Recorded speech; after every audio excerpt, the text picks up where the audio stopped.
moving this back to the politics that matters, that means Texas politics. Mm.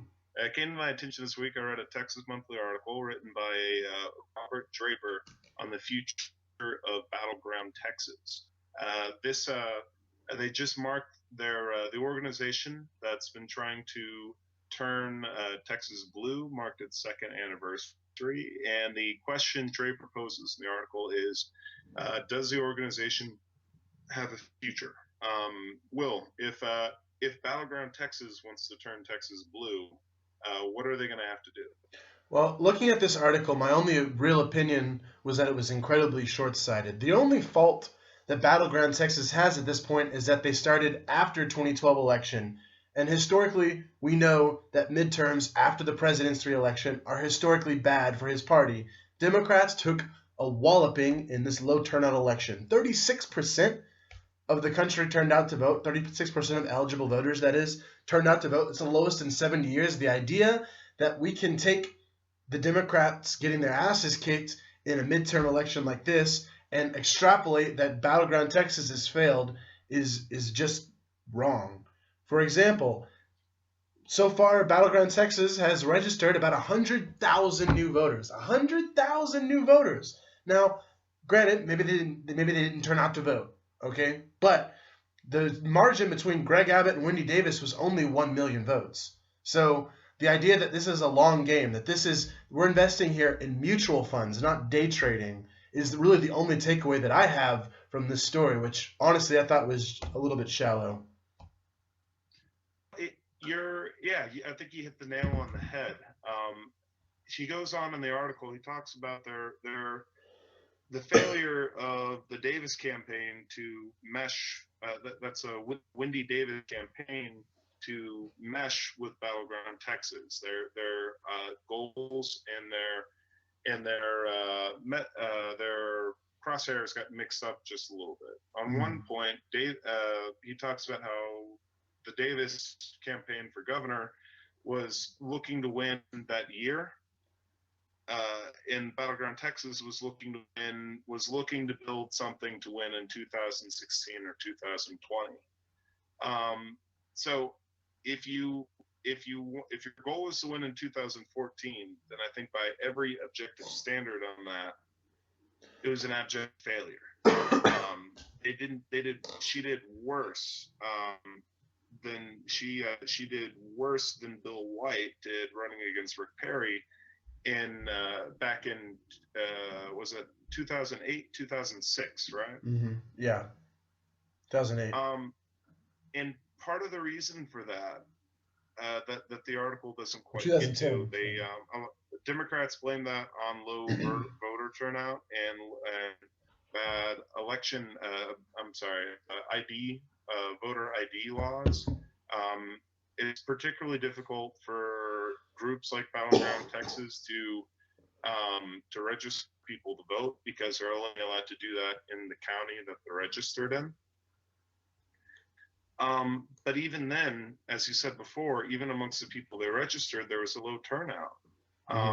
And Republicans, the Abbott campaign preempted their efforts to reach out to Latino voters, which is something that doesn't get factored into it. It's a lot of people treat in 2020, it's estimated that Texas is going to become a majority minority state. We're going to have the majority of Texans are going to be Mexican American, but that doesn't mean they're going to be liberal. That doesn't mean they're going to be conservative. The Abbott campaign had they had 7 full-time staff workers who did outreach to Latino communities really early on in the campaign, and Greg Abbott himself made 17 visits to the Rio Grande Valley. What percentage did he get of the Latino vote, Joseph? What do you know? What percentage he got? Like compared to maybe Rick Perry? I believe it was 40. He got about 44%, if I remember right. There was another article I looked up on. This is according to the National Journal. So here's the number. There are 4.2 million eligible Latino voters in Texas. And Greg Abbott won 44% of the Latino vote. Senator John Cornyn won 48%. Both of those are improvements over the 38% that Rick Perry earned during his when he was elected for his third term. Well, So let's put it this way: like these sorts of political realignments don't happen on the local level first, or even on the state level first. They happen on the national level. So even after the realignment in the South, after the Civil Rights Act, local level politicians were still Democrats for a long time, even though those states were voting for Republicans on the national level.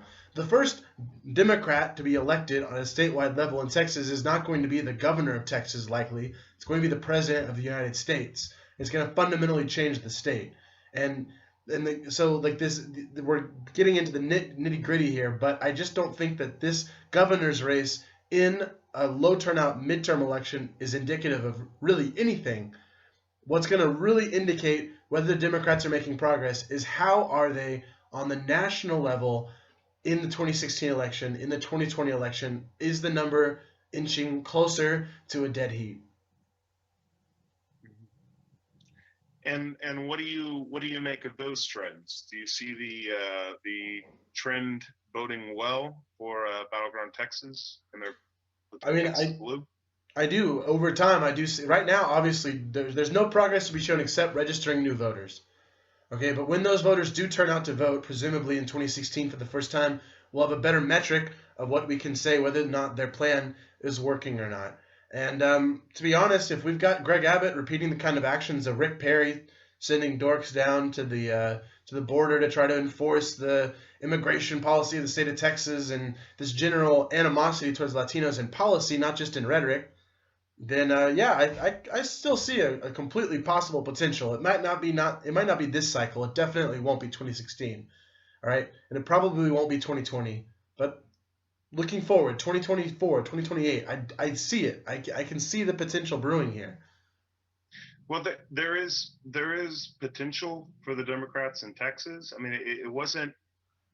It was just in 1990 that Texas had Ann Richards, a Democratic governor. So this is it's not a, there is potential there. However, I guess this is the point I'm getting at. They haven't, it's not, for one, the changing demographics does not mean that automatically mean in of itself that Texas is going to become liberal.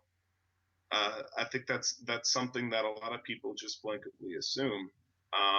There has to be, the Democrats are going to have to put out a campaign that makes those connections, that can make those connections to Texans, not just Hispanic Texans, but Anglo Texans as well. And in this last election, the Davis campaign failed abjectly at both of